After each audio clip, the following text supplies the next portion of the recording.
Alhamdulillahi Rabbil Alamin. Hamdan katsiran tayyiban mubarakan fi kama yuhibbu Rabbuna wa yardah. Asyhadu an la ilaha illallah wahdahu la syarika lah, wa asyhadu anna Muhammadan abduhu wa rasuluh. Salawatuhu wa salamuhu alaihi wa ala alihi wa sahbihi wa man sara ala nahjihi ila yaumiddin, amma ba'd.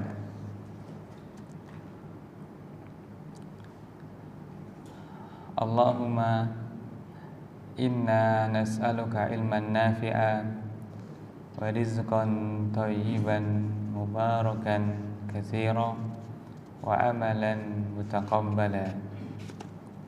Allahumma taqabbal minna siyamana wa qiyamana wa tilawatina wa jami'a a'malina birahmatika ya arhamar rahimin. Hadirin hadirat rahimakumullah, kita melanjutkan materi 30 prinsip hidup dari Al-Quran. Pada hari ke-11 Ramadan 1447 Hijriah, dan kita sekarang sampai pada halaman 77, prinsip ke-11, kemandirian dan kerja keras. Kemandirian dan kerja keras, yakni tidak berharap dan menjadi beban serta menggantungkan diri kepada bantuan orang lain, tetapi berusaha untuk meraih sesuatu dengan keringatnya. Dasarnya adalah firman Allah Ta'ala dalam surah An-Najm ayat 39, wa allaysa lil insani illa ma sa'a, dan sungguh manusia hanya mendapatkan apa yang ia usahakan. Sungguh manusia hanya mendapatkan apa yang ia usahakan. Ayat ini memiliki makna khusus serta makna umum. Makna khususnya yaitu tentang akhirat, bahwa seseorang tidak akan mendapatkan pahala dari amal orang lain, tapi hanya mendapatkan pahala dari apa yang ia kerjakan sendiri, dari lisannya dan tangannya serta hartanya. Wa allaysa lil insani illa ma sa'a, sebagaimana seseorang tidak menanggung dosa yang dikerjakan oleh orang lain. Ini secara asal dalam bab akhirat adalah seseorang hanya mendapatkan apa yang pernah ia usahakan sendiri oleh tangannya sendiri, bukan apa yang dikerjakan oleh orang lain. Begitu pula dengan dosa. Sementara makna umum dari ayat ini adalah seseorang hanya dipuji dari apa yang ia kerjakan sendiri. Seorang hanya dipuji dari apa yang ia kerjakan sendiri. Atau seseorang yang mulia jika ia makan dan meraih sesuatu dengan hasil usahanya, bukan dari meminta-minta atau mengharap belas kasih dari orang lain. Itulah prinsip hidup yang besar yang kita letakkan pada nomor 11, agar kita berwibawa di hadapan manusia serta dicintai oleh Allah Subhanahu wa taala. Tidak mengharapkan apa yang di tangan manusia. Salah seorang berkata, "Ya Rasulullah, dullani ala amalin idza amiltuhu ahabbani Allahu wa ahabbani an-nas." Tunjukkan aku suatu amalan yang menyebabkan aku dicintai oleh Allah sekaligus dicintai oleh manusia.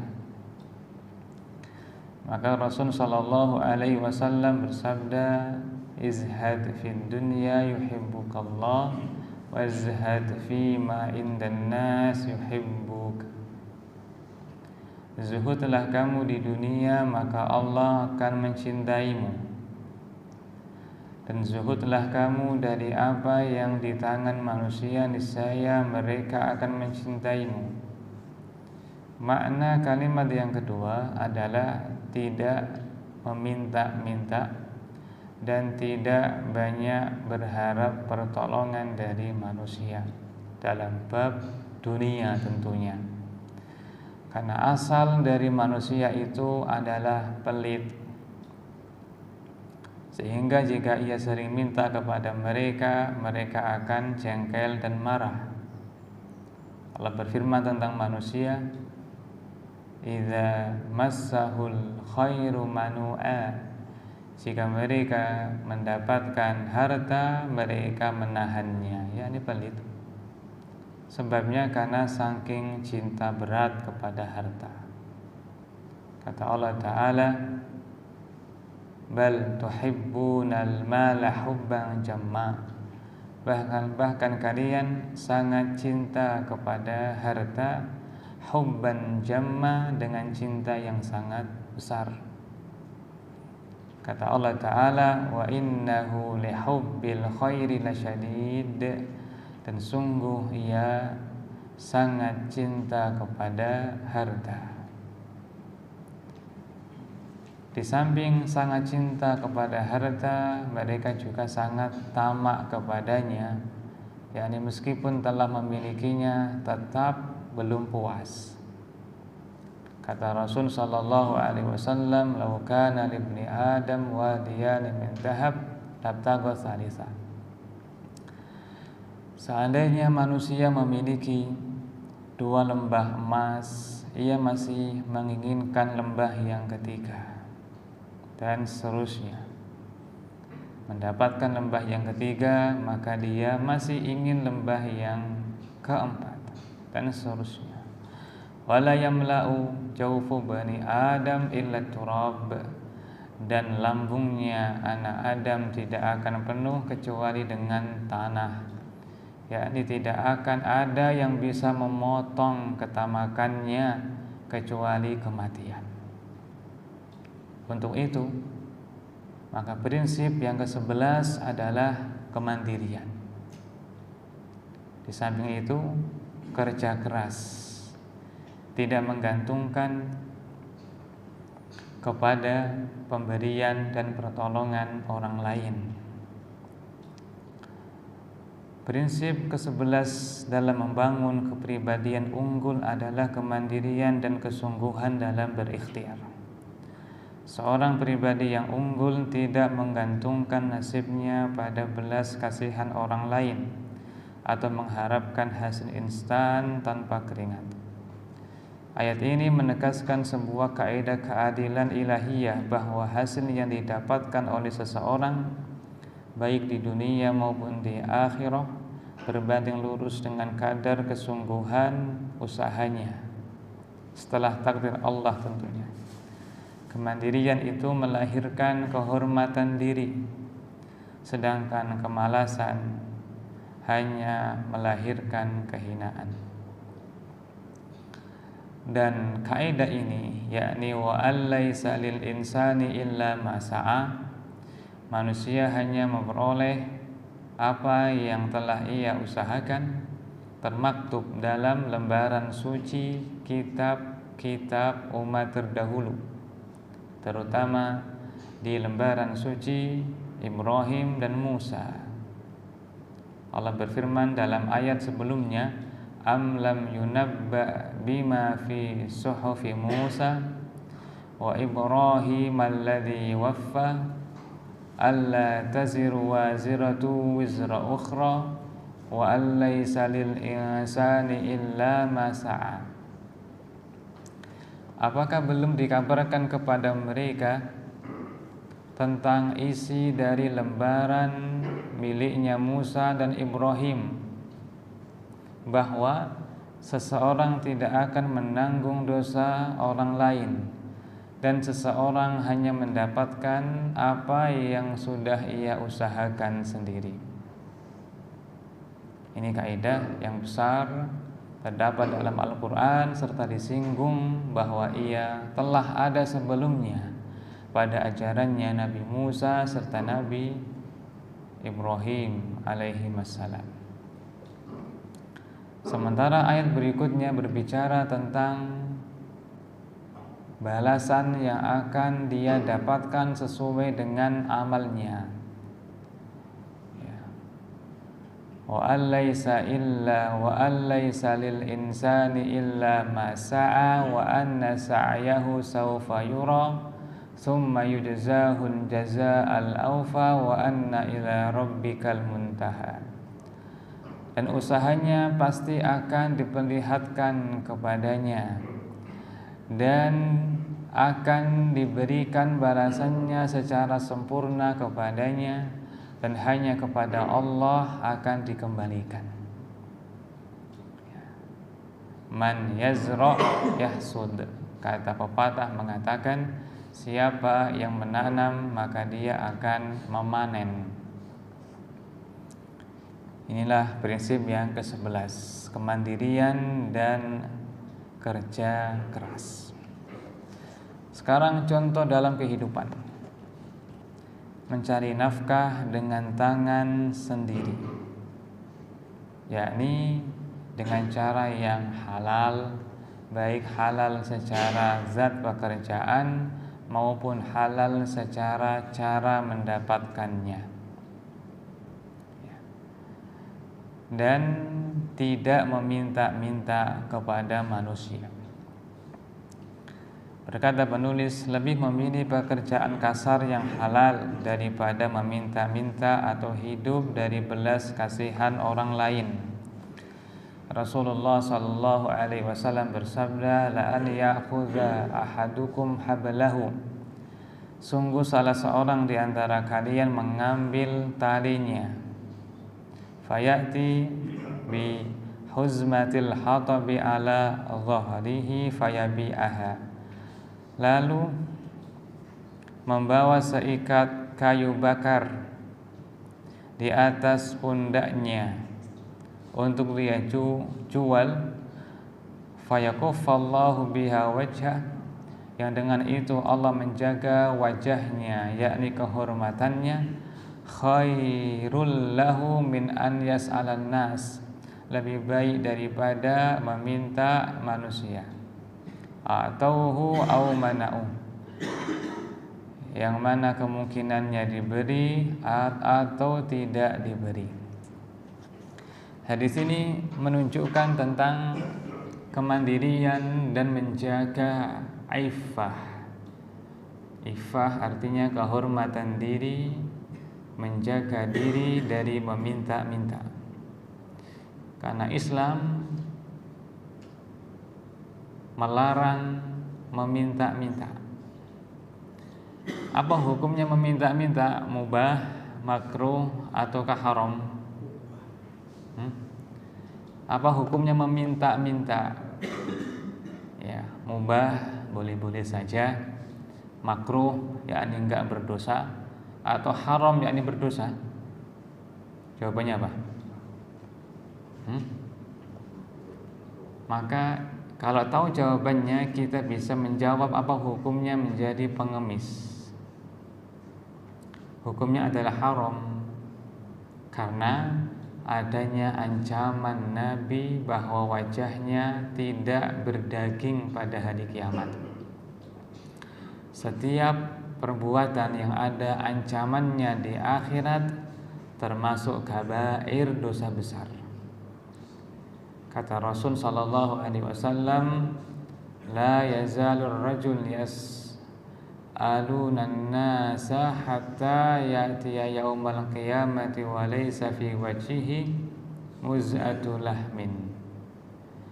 Sungguh seseorang yang selalu meminta-minta kepada orang lain akan datang pada hari kiamat dalam keadaan wajahnya tidak berdaging.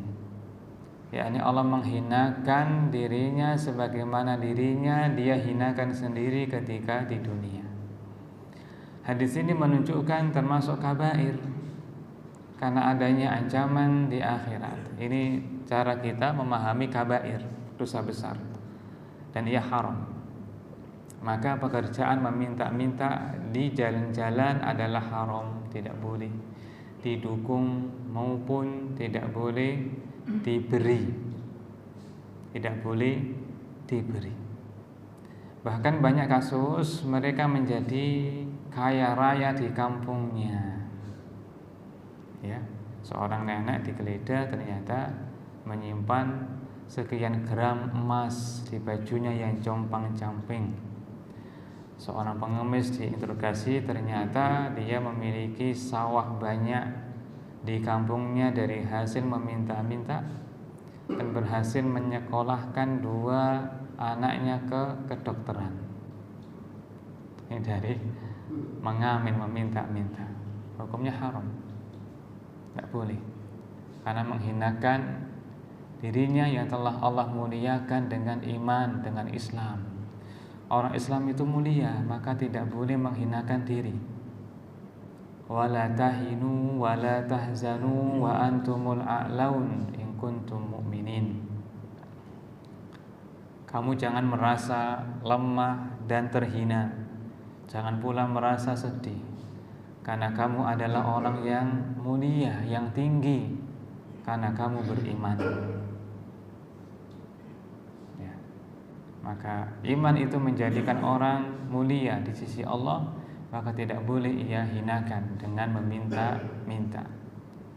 Dan hadis ini memotivasi kita untuk bekerja yang halal selama itu ya halal, meskipun orang-orang menganggapnya remeh.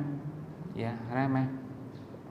Ya, seseorang mengambil talinya lalu ke hutan mencari kayu bakar, lalu ia pikul di atas punggungnya, pundaknya, ia jual.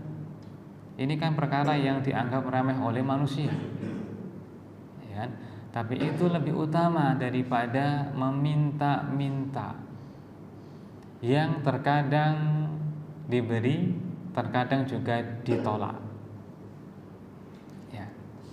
Termasuk pula yang lebih parah daripada meminta-minta adalah ya merasa dia itu terhormat padahal haram pekerjaannya.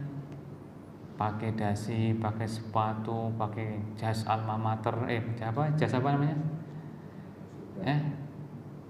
Jas alma mater. Apa? Jas itu loh, jas yang kemeja ya. Jas yang hitam itu loh. Yang merasa terhormat padahal itu haram. Ya, haram.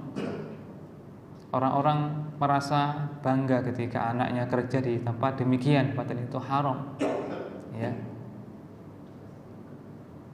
Fa'zanu biharbim minallahi wa rasulih.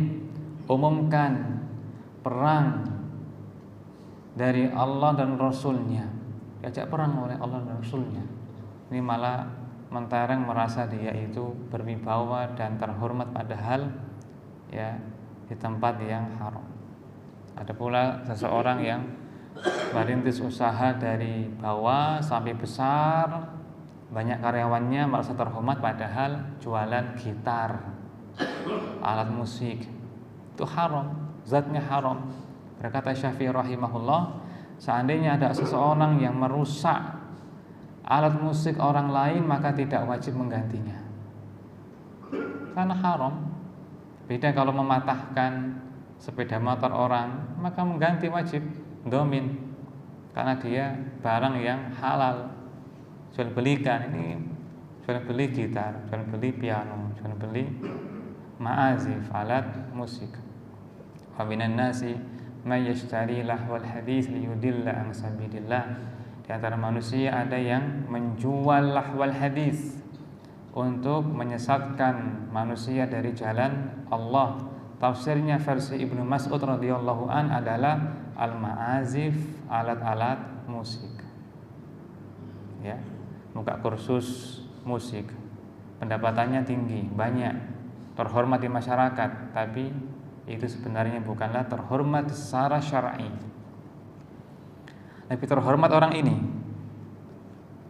membawa tali, mencari kayu bakar di hutan, dia pikul di pundaknya, dia jual di pasar.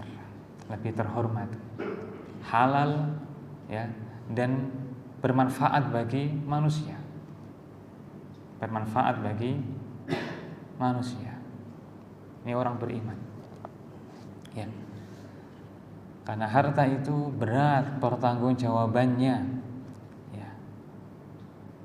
Di antara empat pertanyaan pada hari kiamat, yaitu pertanyaan tentang usia, masa muda, ilmu, dan harta. Ternyata harta itu pertanyaannya dua, yaitu min aina iktasabah wa fima anfaqah. Dari mana kamu dapatkan dan kemana kamu belanjakan. Dari mana kamu dapatkan, yakni dua, apakah zatnya yang kamu dapatkan itu halal, jual belinya, jual beli beras halal, jual beli khamr haram, atau halal tapi caranya haram, contoh jual beli beras tapi menipu, jual beli kurma tapi ribawi, contoh ditunda pembelian uangnya. Kurma termasuk komoditas ribawi, maka jika ingin membeli kurma harus cash, tidak boleh tertunda pembayarannya karena masuk kategori ribawi. Ya, kurma, garam, kemudian gandum itu adalah komoditas ribawi, harus cash, tidak boleh tertunda. Nah, berikutnya menjaga harga diri dengan tidak meminta-minta, iffah. Iffah artinya menjaga diri, atau afif adalah orangnya, afaf adalah perbuatannya atau sifatnya. Meskipun dalam kondisi kekurangan, ia berusaha menutupi kebutuhannya dan tetap bekerja agar tidak membebani orang lain. Tetap berusaha semampunya dan tetap bekerja semampunya, sedapatnya, agar tidak membebani orang lain. Ya, seorang laki-laki yang telah menikah maka tidak membebani orang tuanya. Seorang laki-laki yang sudah dewasa, bisa bekerja, maka juga tidak membebani orang tuanya yang fakir. Itu kebaikan. Apakah anak kuliahan itu wajib dinafkahi oleh orang tuanya? Jamaah, wajib apa tidak? Laki-laki loh ya, tidak wajib. Tidak wajib. Orang tua hanya wajib memberikan nafkah sampai dia baligh dan mampu bekerja. Dan anak kuliah mampu bekerja. Bekerja apa? Jualan. Jualan apa? Jualan pulsa, jualan buku, jualan makanan, bisa. Bedakan antara kemampuan dengan kemauan. Banyak orang mampu tapi tidak mau, gitu ya. Banyak orang mampu tapi tidak mau. Maka jika orang tua masih memberikan bulanan, uang bulanan, dan memberikan biaya perkuliahan, maka anak wajib berterima kasih kepada orang tua. Wajib berterima kasih kepada orang tua, karena orang tua telah memberikan ya sesuatu yang tidak wajib untuknya. Bukan malah menuntut. Ya, anak-anak menuntut. Bahkan seorang anak menuntut minta dibelikan mobil oleh orang tuanya ketika masih kuliah. Kata dia, kan itu kewajiban orang tua. Teman saya, ya. Kewajiban orang tua ini keliru, ya, nggak benar. Nah, menjaga diri dari tidak meminta-minta. Tapi kalau wanita, maka mereka mazmun, ditanggung dari lahir sampai mati. Itu wanita. Beda dengan laki-laki. Wanita masih kecil nafkahi orang tuanya. Ketika telah menikah dinafkahi oleh suaminya. Suaminya mati dinafkahi oleh putranya. Putranya nggak mampu kembali kepada orang tuanya. Nggak mampu orang tuanya nafkahi oleh saudaranya. Tak mampu saudaranya nafkahi oleh oleh siapa jemaah? Oleh keponakannya. Jika tidak mampu keponakannya, maka dinafkahi oleh pamannya. Maaf ya, paman dulu baru bukan deh, keponakan baru paman, karena keponakan itu lebih dekat daripada paman dalam warisan. Kalau semuanya tidak mampu, maka diambilkan dari baitul mal. Jika tidak ada yang peduli, maka laki-laki pemberani menikahinya untuk memberikan nafkah kepadanya. Ini wanita. Ya. Tapi kalau laki-laki, mereka punya ifah, menjaga diri dari meminta-minta. Allah berfirman, yahsabuhumul jahilu aghniya aminat ta'affuf. Orang yang tidak tahu mengira ya dia orang kaya karena ifah, menjaga diri dari meminta-minta. Maka turunan dari menjaga ifah adalah tidak curhat tentang kekurangan dirinya. Termasuk prinsip hidup dari turunan ini adalah tidak banyak cerita tentang problematika kehidupannya. Ya, kadang ada orang datang kepada temannya yang dia bicarakan adalah kekurangan, masalah dapurnya, masalah kesehatannya, pokoknya masalah yang negatif terus. Ini kurang menjaga wibawa dirinya. Adanya orang ketika bertemu dengan temannya itu hanya menyampaikan yang baik-baik saja.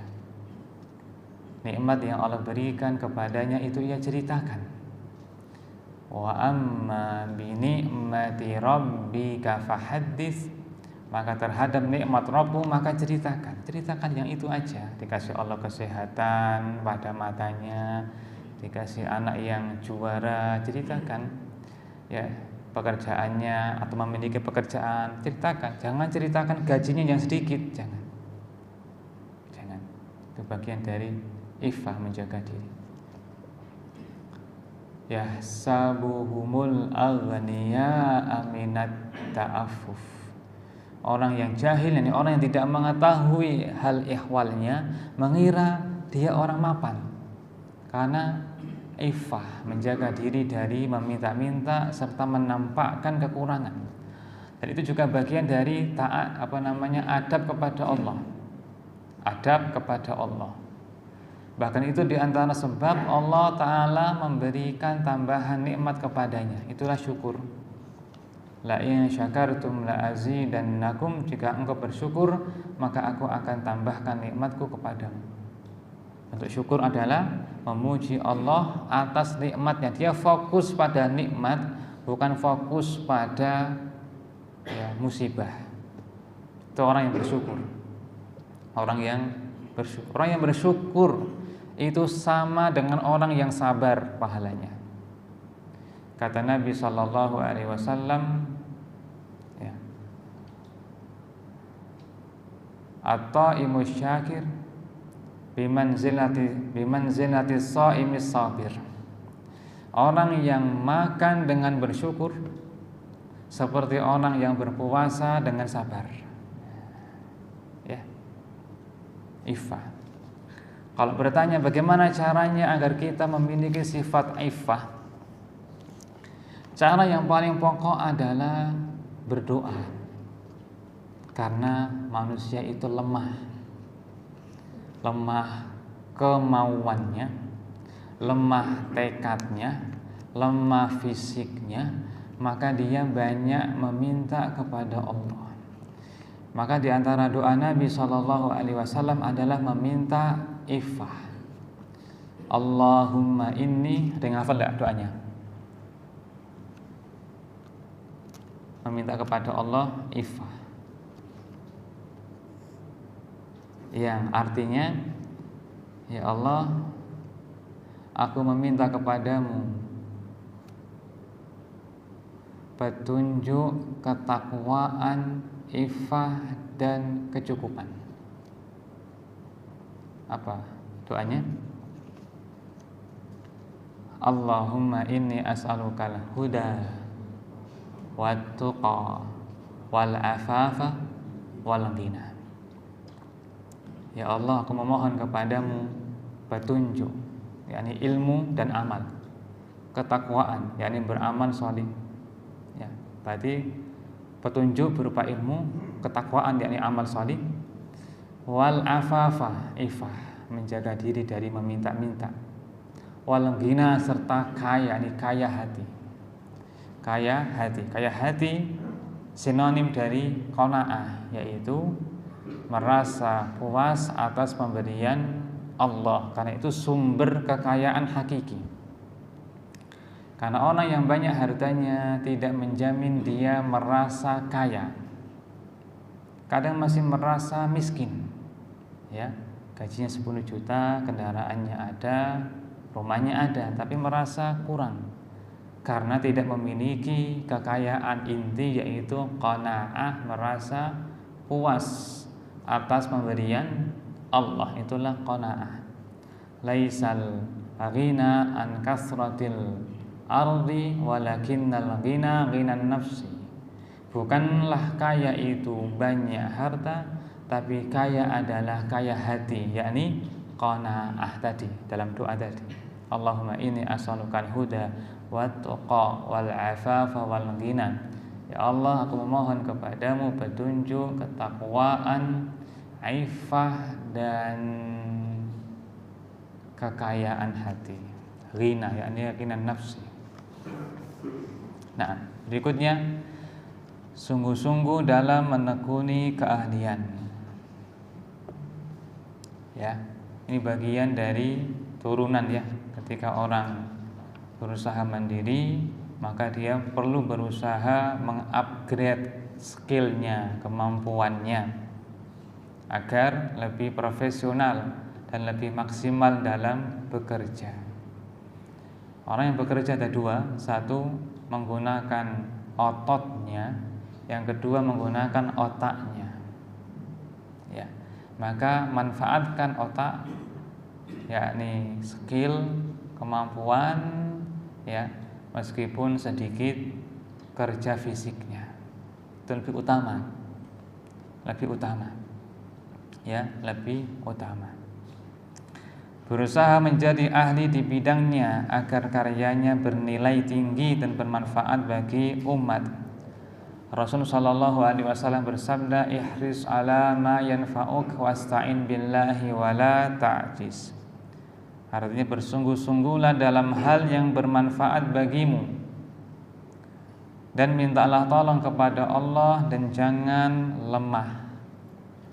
Lemah ada dua, yakni lemah fisik dan lemah jiwa. Lemah jiwa adalah malas. Lemah jiwa adalah malas. Ihris, tamaklah, bersemangatlah, bersungguh-sungguhlah atas apa yang bermanfaat bagimu, yakni dalam urusan pekerjaan maupun ibadah. Kita disuruh sungguh-sungguh. Apakah orang bekerja itu bagian dari perintah agama yang terpuji? Ada yang terpuji, ada yang tercela. Yang terpuji jika satu, pekerjaan itu merupakan sumber nafkah pokok keluarga, maka terpuji.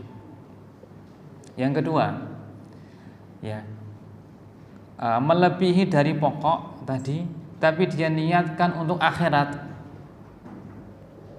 Contoh untuk umroh, untuk zakat, untuk sedekah, untuk jariyah bangunan, jariyah wakaf mushaf, membantu kerabat yang bukan tanggungannya, mulia. Maka tidak setiap orang yang sibuk bekerja tercela. Ya, tergantung niatnya. Maka tugas kita adalah apa jamaah? Mengingatkan niatnya. Maka orang-orang yang mereka cinta kepada pengajian, itu umumnya mereka benar niatnya. Maka mereka orang yang paling layak untuk semangat bekerja, ya. Atau orang yang paling layak untuk bercita-cita jadi orang kaya. Maka jadilah kita orang-orang yang punya cita-cita jadi orang kaya. Gimana caranya? Apakah banting tulang, banting urat? Jamaah, jawabannya tidak. Waktu lebih berharga daripada lembur. Terus gimana caranya? Banyakin doa. Banyakin. Terus usaha kerja dengan akal, kecerdasan, bukan dengan menguras urat dan tulangnya. Jangan. Di kota Madinah, di antara orang yang paling kaya adalah di antara sahabat Nabi, di antara yang kaya adalah Anas dan Abdurrahman bin Auf. Apa sebabnya? Doa Nabi sallallahu alaihi wasallam. Barakallahu fi tijaratik. Semoga Allah memberkahi daganganmu. Semoga Allah memberkahi hartamu wahai Abdurrahman bin Auf. Ya. Tentang Anas Allah mendoakannya, ya Allah, perbanyaklah anaknya serta hartanya serta berkahilah apapun yang engkau berikan kepadanya, panjangkan usianya dalam ketaatan kepadamu, perbaguslah amalnya serta ampuni dosanya. Kata Anas ketika sudah lansia, sungguh orang-orang menghitung anakku, auladi wa aulada auladi, serta anak-anak dari anakku, yakni cucu-cucuku, mencapai 100 orang. Kata Ibnu Abi Mulaika bahwa kebunnya Anas itu dalam setahun panen 2 kali, sementara orang-orang cuma sekali. Dari mana jamaah? Apakah dari banting tulang? Bukan. Dari mana jamaah? Doa. Maka orang tua gemarlah mendoakan anaknya agar diberi oleh Allah banyak harta. Tapi nggak cukup, banyak harta yang diberkahi. Ini harus ada tambahan, diberkahi.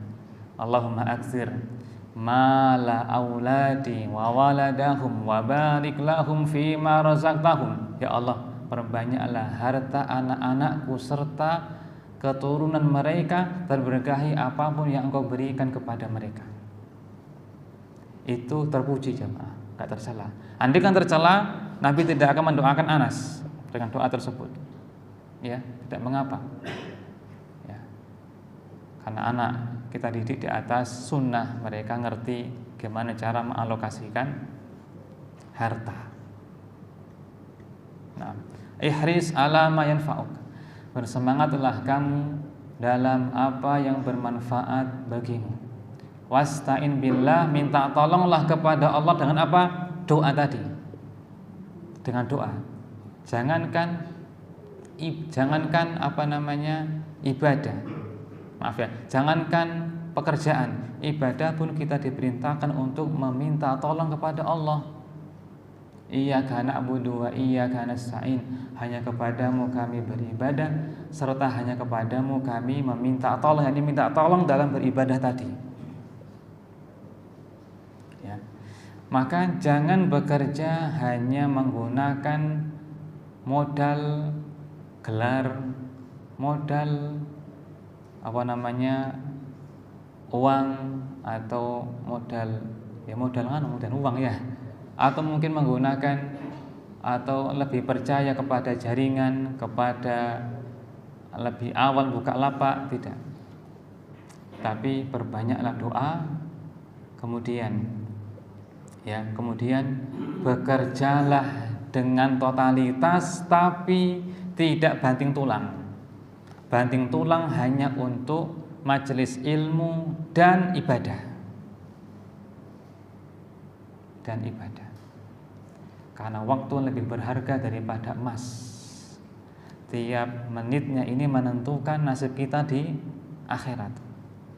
Maka jangan dihabiskan waktu untuk lembur dan bekerja. Di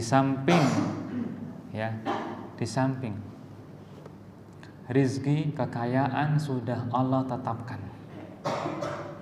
Kalau orang paham bahwasanya sebelum dia lahir sudah Allah tulis rizkinya sekian beserta ajalnya. Ketika ia telah berusia 120 hari alias 4 bulan, Allah mengirim malaikat untuk menulis jatah rizkinya. Bahkan ini adalah berita yang telah Allah tulis 50.000 tahun yang lalu sebelum menciptakan langit bumi, yang diberitahukan kepada malaikat. Inna Jibril qad nafasa fi rawi anna nafsa lan tamuta hatta tastakmila rizqaha. Jibril membisikkan kepadaku bahwasanya jiwa tidak akan mati sampai disempurnakan rizkinya. Maka rizki seseorang meskipun banting tulang tidak akan bertambah melebihi dari catatan takdir. Sebagaimana kesibukan dia merawat orang tuanya tidak menghalangi dia jika ditakdirkan kaya akan berdatangan hartanya. Tapi Nabi bersabda sallallahu alaihi wasallam, la yaruddul qada illa du'a. Tidak ada yang bisa menolak takdir kecuali doa. Maka perbanyak berdoa, bukan perbanyak jam lembur.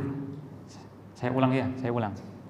Jika ingin kaya, jangan perbanyak jam lembur, tapi perbanyak doa. Waktu lebih kita butuhkan untuk majelis ilmu serta beramal salih, serta waktu untuk keluarga.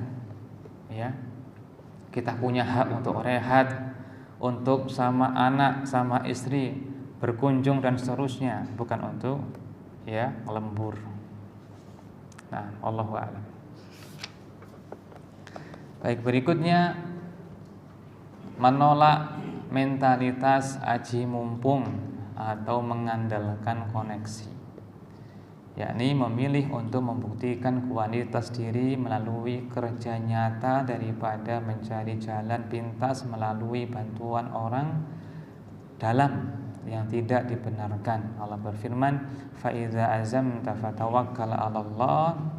Apabila engkau telah berazam, bertekad bulat, maka bertawakallah kepada Allah. Nah, apa maksudnya? Maksudnya adalah menghindari jalan pintas yang tidak dibenarkan di dalam meraih harta, di dalam meraih sesuatu. Karena Allah larang tidak aji mumpung ada koneksi, mumpung ada jaringan, ada kesempatan, tapi terlarang. Maka jangan. Tapi raihlah itu dengan kemandirian dan kesiapan diri sendiri serta skill pribadi. Jika dilanggar maka terjadilah KKN, korupsi, kolusi, dan nepotisme.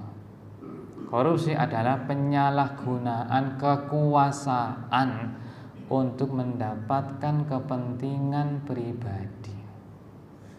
Dana desa bocor untuk kantong pribadi. Namanya apa nih?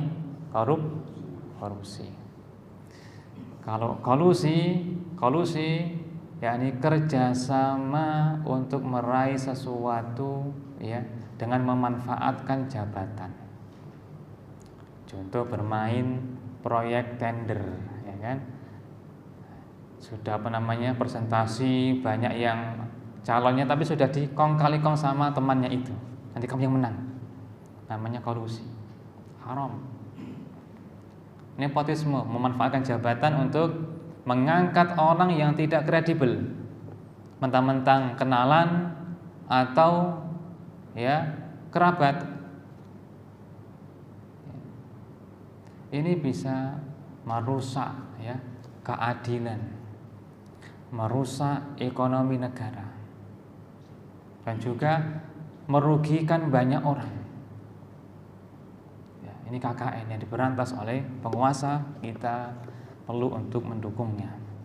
Itu bukan sejalan dengan prinsip kita yang ke-11 ini, kemandirian serta kerja keras. Tetapi raihlah dengan kemandirian apa yang kita miliki. Fa'idza azamta fatawakkal 'ala Allah.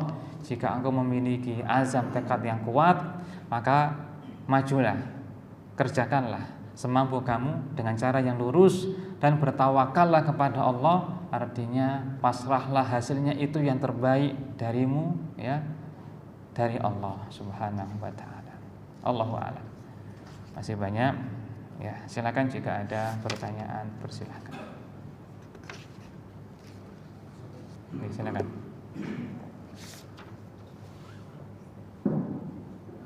Terkait dengan meminta-minta, baru gratis saja. Dulu saya pernah itu nulis saja. Gimana? Coba yang keras. Kalau ada nulis saja. Nah, terus. Jadi gratis itu saya ada seorang ibu dan saya satu lagu alasan saya mau tukar baju saya untuk mendorong keras. Saya tanya, suaminya itu kerja ada yang bisa memberikan jajan jadi nggak mampu memberikan untuk keras. Saya bertanya seperti itu, akhirnya saya memberi susu berdana. Nah itu bagaimana salahnya dari yang bisa bilang memberi sama seterusnya. Terus yang kedua terkait musik tadi, bagaimana ada seseorang mengambil kuliah jurusan musik itu bagaimana? Nah, barik fik. Orang miskin adalah orang yang paling berhak untuk menerima bantuan sedekah maupun zakat mal, zakat fitri dan seterusnya. Dan Rasul Shallallahu Alaihi Wasallam tidak memasukkan orang yang meminta-minta, yang profesinya meminta-minta sebagai orang miskin.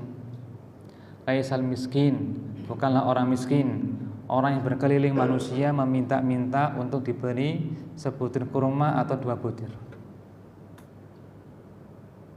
Itu bukan orang miskin, tapi orang yang meminta-minta. Dan seringkali dia sudah tidak orang miskin. Ketika dikumpulkan, ya pendapatan sehari bisa melampaui para pekerja di pabrikan. Ya. Kapan orang itu memandang dia peminta-minta, maka jangan. Tapi jika ia memandang dia sedang meminta karena butuh, ya bukan profesinya, maka dikasih. Ya, maka dikasih jika kita mampu, ada kelebihan. Berikutnya adalah masalah apa tadi? Masalah jurusan ya, jurusan musik. Ya. Ini termasuk jurusan pendidikan yang tidak boleh dibuka seperti jurusan olahraga tinju. Ya, tidak boleh. Rasulullah SAW mengatakan la tadribul wajha. Kalian jangan memukul wajah, menampar pipi, tidak boleh. Idza qatala ahadukum falyajtanibil wajha. Jika memang sedang bertengkar maka jauhi wajah. Kata Rasul sallallahu alaihi wasallam, Ya. Ajibud da'i, penuhi undangan, ini wajib. Ya.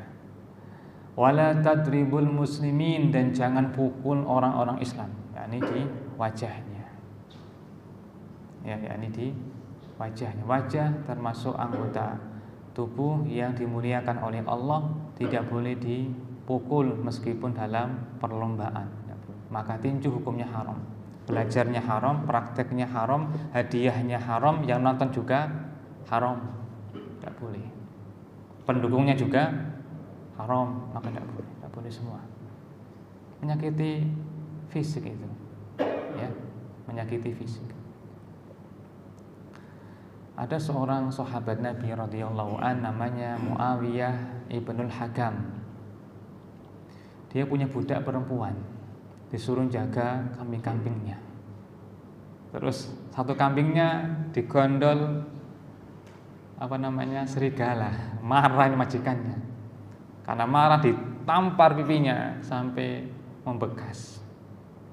Terus dia menyesal. Ya. Rasul sallallahu alaihi wasallam bersabda, ya, kafarat atau denda menampar pipi budak adalah memerdekakannya. Maka ia datang, ya Rasulullah, ini budakku, ingin aku merdekakan. Kata Rasul sallallahu alaihi wasallam, ya, tunggu sebentar, coba bawa ke sini. Aina Allah, di mana Allah? Kata dia, fis sama, di atas. Ya. Man ana, siapa aku? Kata dia, anta Rasulullah. Kata Nabi, a'tikha fa innaha mu'minah. Bebaskan dia karena dia seorang wanita beriman. Poin kita di sini adalah menampar budak pun tidak boleh, apalagi sampai menampar tadi. Menampar bukan budak, orang merdeka. Menampar istri, menampar dalam pertandingan tidak boleh. Maka jurusan ini jurusan yang tidak boleh. Termasuk pula jurusan tadi musik, jurusan menggambar tidak boleh, kecuali ada kejelasan bahwasanya dosennya atau mata kuliahnya tidak menggambar makhluk bernyawa. Ya, ada seorang datang kepada Ibnu Abbas radhiyallahu an. Pekerjaanku adalah menggambar. Bagaimana? Kata beliau, aku tidak mengatakan kepadamu kecuali yang aku dengar dari Rasul sallallahu alaihi wasallam, siapa yang menggambar makhluk bernyawa maka pada hari kiamat akan diminta untuk meniup ruh kepadanya.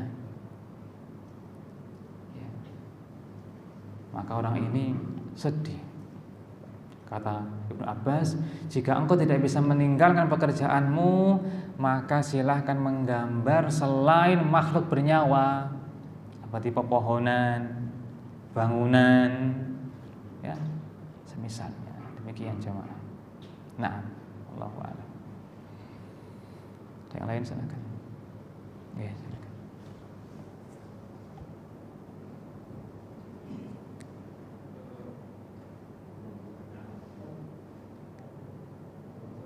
Kalau misalkan pada saat kita mendapat pekerjaan itu tidak secara objektif, artinya melalui proses dikriminal kita itu pada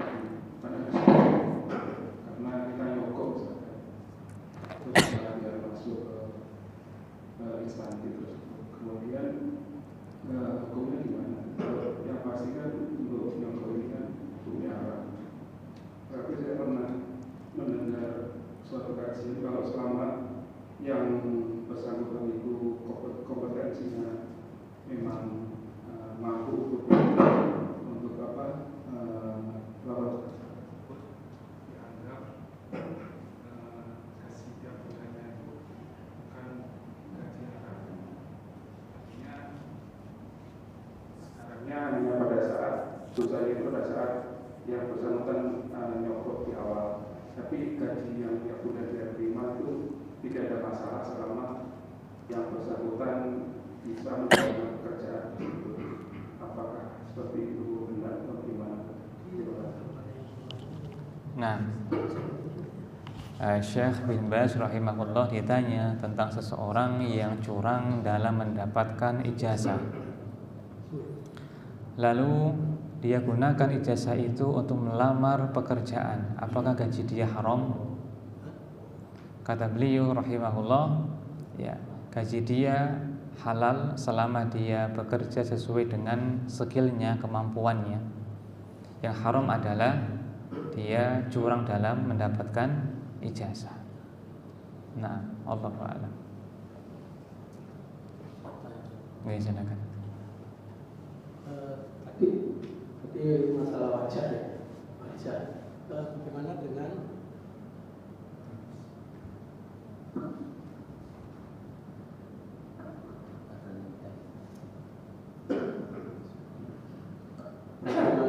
untuk mengungkap kejahatan dengan sikat wajah? Jadi kan itu perlu muka, gambar muka orang tuh, orangnya seperti ini gitu. Bagaimana? Jadi itu kan untuk foto wajah. Ya.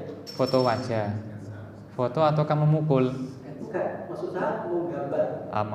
Menggambar Wajah seorang. Jadi identifikasi untuk kejahatan itu kan perlu digambarkan orangnya seperti ini, dagunya seperti ini, matanya seperti ini. Itu kan sudah berbentuk manusia.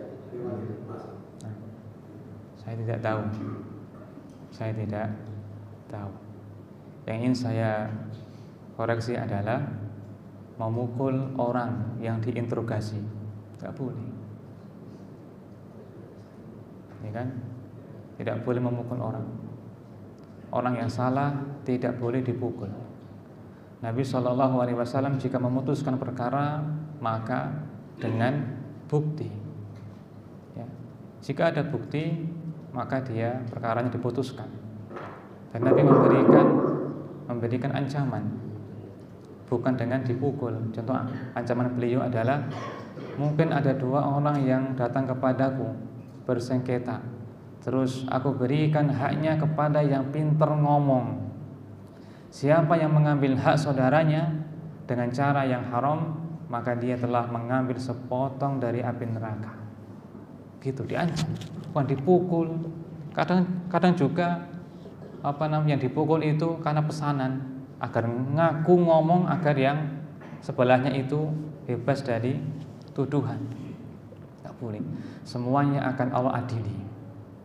Ya, termasuk pula memukul bawahan, mentang-mentang dia kuat atau tinggi dipukul, mentang-mentang itu tradisi atau dibenarkan secara lembaga, tapi dari sisi syariat tidak boleh. Dalam alasan apapun memukul orang tidak boleh, kecuali kisos. Kisos adalah menuntut balas yang setimpal. Dia pernah mukul ente, maka ente boleh mukul dia.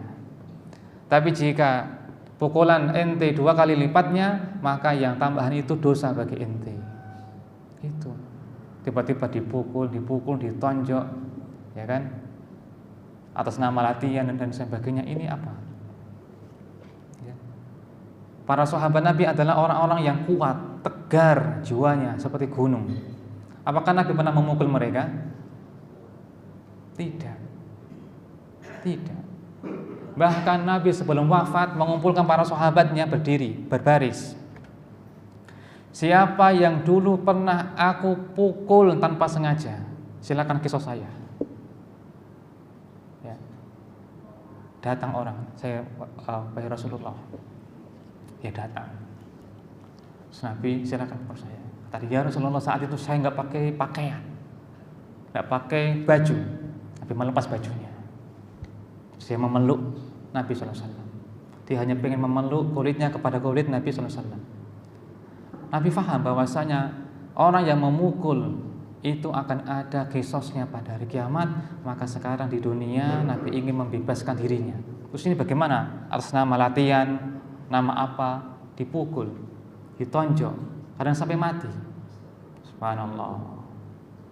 Ini juga merujuk kepada orang-orang barat meninggalkan agama Islam yang mulia, agama yang memuliakan badan, memuliakan fisik, sampai pun mayit Allah hormati. Ya. Kasru azmil mayyiti kakasrihi hayya. Artinya mematahkan tulang dari mayit seperti mematahkannya ketika masih hidup. Apa maknanya? Dalam dosa. Dihormati, maka tidak boleh. Ya. Nah, Allahu a'lam. Maaf Ustaz, mau tanya. Nah. Ada dua topik yang bertanya ya. Ini ada suatu keluarga yang bapak ibunya itu sudah meninggal. Antara lain dia punya saudara laki-laki yang sudah meninggal juga. Dan anak laki-laki ini masih punya istri dan 6 orang anak. Yang berhak menerima warisan itu siapa Ustaz? Terus bagaimana pembagiannya? Coba diulang. Seorang keluarga bapak ibu sudah meninggal dunia. Dia meninggalkan warisan. Putranya itu ada 8. Putranya itu ada 6. Putranya yang nomor yang pertama itu sudah meninggal. Meninggalnya setelah bapak ibunya meninggal. Yang nomor 1 meninggal. Dan yang meninggal itu meninggalkan seorang istri dan 6 orang anak. Siapa yang berhak menerima Ustaz? Oh, nah. Ini ada masternya, gimana master? Ya, istri dan anaknya menggantikan suami ya, betul. Jadi ketika orang tua telah meninggalkan warisan, maka anak-anaknya mendapatkan bagiannya. Meskipun belum dibagi barangnya, maka seharusnya telah dibagi bagian jatahnya sekian persen. Ya, kalau tadi ada 6 maka dapat 1 bagian semua. 1 per tadi berapa? 6 anak ya? 6 ya. Berarti 1 per 6 per.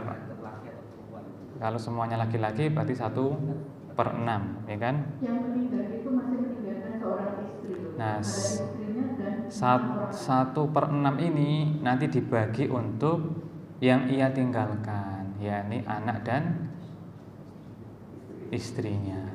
Demikian. Sementara berapa bagiannya?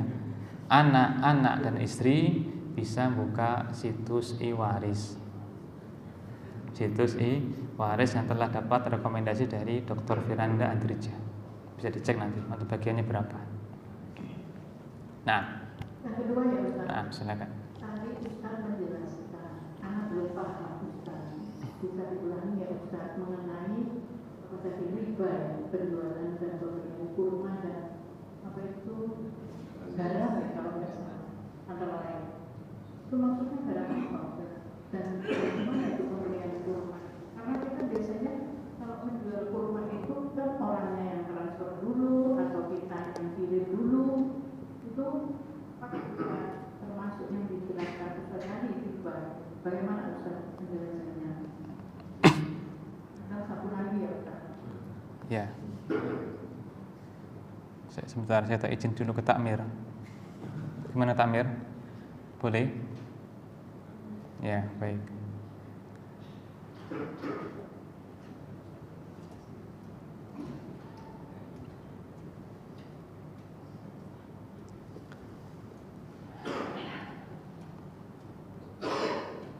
Ada ungkapan komoditi riba, barang-barang ribawi, yaitu emas, perak, bur, ini gandum, syair, jenis gandum, tamar, kurma, milah, garam. Ini namanya komoditi ribawi, emas, perak, bur, syair, tamar, dan milah. Ya, emas, perak, ya, gandum halus, gandum kasar, kurma, dan garam. Jika dibeli maka tidak boleh